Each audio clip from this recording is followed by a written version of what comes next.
Assalamualaikum warahmatullahi wabarakatuh.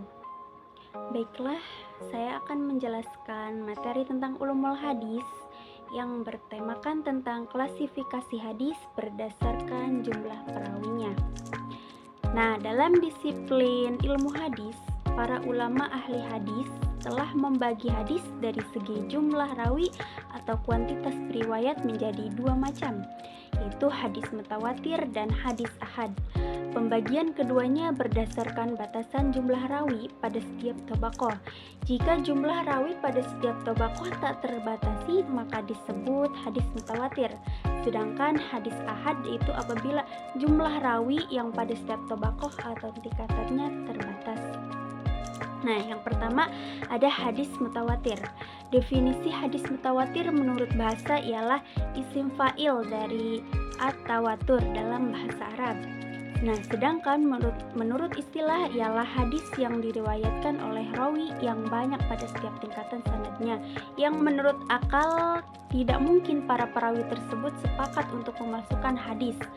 Hadis mutawatir ini terbagi menjadi dua bagian, yaitu mutawatir lafdi dan mutawatir maknawi. Yang pertama ada mutawatir lafdi. Hadis yaitu hadis yang lafaz dan maknanya mutawatir. Misalnya hadis yang mengartikan barang siapa yang sengaja berdusta atas namaku, maka dia akan mendapatkan tempat duduknya di api neraka. Hadis di atas itu diriwayatkan oleh 70 lebih sahabat dan jumlah perawi yang sangat banyak, bahkan lebih terus berlanjut sampai tingkatan setelahnya. Nah, selanjutnya ada hadis mutawatir maknawi, yaitu hadis yang maknanya mutawatir dan lafadznya tidak mutawatir. Hadis ini menunjukkan satu makna yang sama dengan berbeda lafadz yang beda. Jadi satu makna dengan berbeda lafadz. Misalnya hadis tentang raf'ul yadaini biddu'a, al-haud aruyah dan lain sebagainya. Hadis mutawatir mengandung ilmu yang harus diyakini, yang mengharuskan kepada manusia untuk mempercayainya dengan sepenuh hati, seperti seseorang yang tidak ragu-ragu menyaksikan dirinya.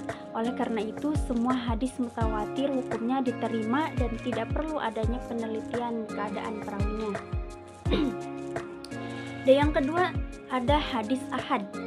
Pembagian hadis berdasarkan jumlah rawi di setiap tobaqohnya. Yang kedua ialah hadis ahad dalam bahasa Arab. Secara etimologi, ahad adalah bentuk jamak dari kata ahad yang berarti satu. Berdasarkan jumlah rawi dalam tiap tobaqoh, ulama membagi hadis ahad menjadi tiga macam, diantaranya hadis masyhur, yaitu hadis yang diriwayatkan oleh 3 perawi atau lebih di setiap tobaqohnya dan tidak sampai batas mutawatir. Para ulama fikih juga menamai hadis masyhur sebagai dengan nama al-mustafid, yaitu suatu hadis yang mempunyai jalan terbatas dari lebih dari 2 dan tidak sampai pada batas mutawatir. Yang kedua ada hadis aziz, yaitu hadis yang perawiannya tidak kurang dari 2 orang dalam semua tingkatan tobaqoh. Dan yang terakhir ada hadis gharib, yaitu suatu hadis yang diriwayatkan oleh seseorang perawi sendirian atau oleh 1 orang rawi saja di setiap tobaqohnya.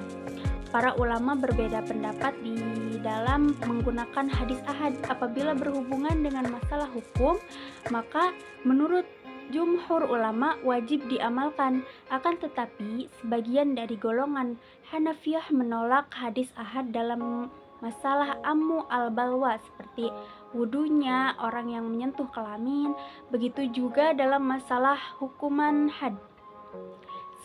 Sebagian golongan Malikiyah memenangkan kias daripada hadis ahad ketika bertentangan. Padahal menurut para ulama hadis yang benar itu yaitu bahwasanya hadis ahad yang muttasil atau sanadnya bersambung serta diriwayatkan oleh rawi yang adil itu diterima dalam semua hukum dan dimenangkan daripada kias. Nah, pendapat ini didukung oleh Imam Syafi'i dan Ahmad bin Hanbal serta para imam-imam hadis fikih dan usul fikih lainnya.